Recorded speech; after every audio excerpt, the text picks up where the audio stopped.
Hi, in this one right here, adults are still, this is essay number 4. Now, in that particular order, good students, what was that? Yes, exactly. Essay 1, 2, 3, 4 in that particular order of procession.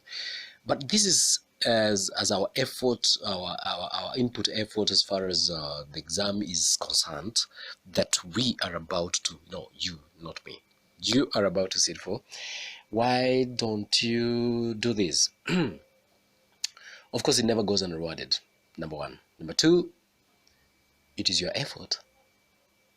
And number three, subscribe. Subscribe. If you've not, do this. Subscribe, in fact, because you don't want exactly to be, left out on these particular good things that are happening.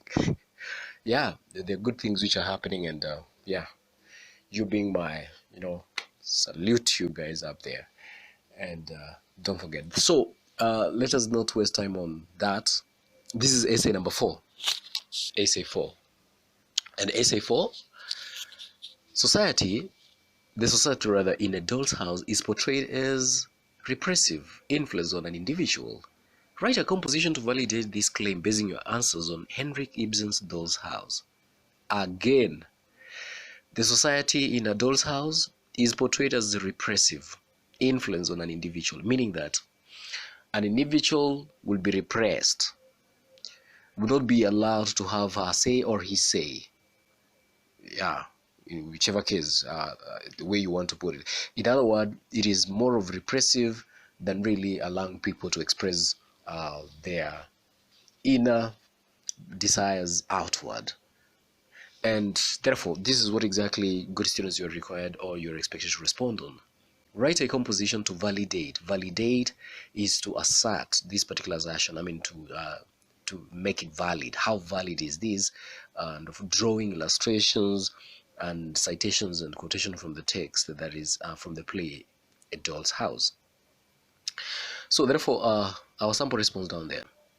The society in A Doll's House is one that has conventional codes that have a controlling effect on what individuals can achieve. People are prevented from expressing what they feel. One has to conform to the societal expectations or suffer the backlash, not the backlash, but the backlash, such as suffocating atmosphere that creates misery. Now, Torvald only cares about what the society finds acceptable and respectable. He is concerned about the appearance of his wife and his home more than her happiness. Now, he forbids her from eating macarons because they will ruin her teeth. She tries to convince him to keep Krogstad at the bank, but he only thinks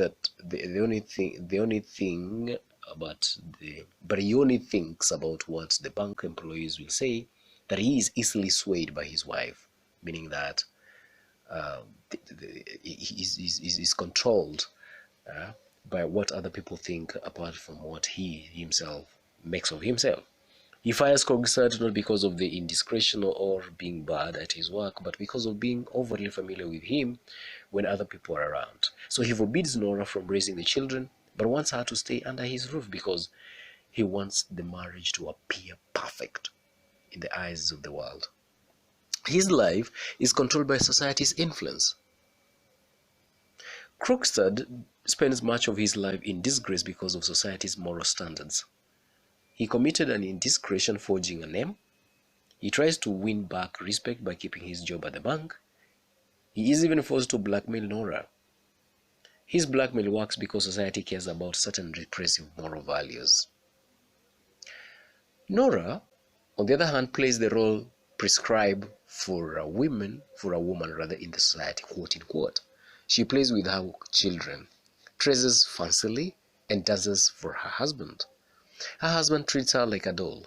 She is not allowed to borrow money without her husband's consent. When her husband falls ill, she is forced to secretly borrow £250 from Niels Krogstad. She even forges a name in order to get the loan. The society's moral values completely ignore the individual's personal identity. Nora behaves in a childhood manner at first, but she is obviously mature, wise, and strong-willed. She decides to leave Torvald and the children. He asked what the world will think of that. Indeed, society has a repressive effect on her life. Anne's life is ruined because of one youthful mistake that she gets pregnant out of a wedlock. The society frowns down upon this. She is forced to leave her own child out among strangers and, of course, to work as a nanny to get a decent place to live and a source of livelihood. The man who got her in the family way is not interested in taking up the responsibility. To sum up, good students, the society in a doll's house is controlling on an individual, and this results in negative consequences for most of the individuals. Good students, again, this marks the end of this particular episode, and I'm not going to be tired. What exactly I'm going to call of your request of you is this: you do not give a hoot. You don't relent. You be a go-getter. If this works for you, get the best out of it. If you find that you also need to devote yourself with it for this particular short period of time, you can equally do the same. And once more again, if you're not subscribed, if you've got friends out there that you need to share, that you need to expose them to this particular work, you never know. You never know when the cravings will strike. Why don't you do this? Share it with your good friends, subscribe, give it a thumbs up, and by doing so, you'll be subscribing, you'll be supporting me and motivating me, encouraging me to keep on doing this. Remember, this is essay number 4. We're going to do up to essay number 10 before we embark into something totally different as you're preparing for your exams.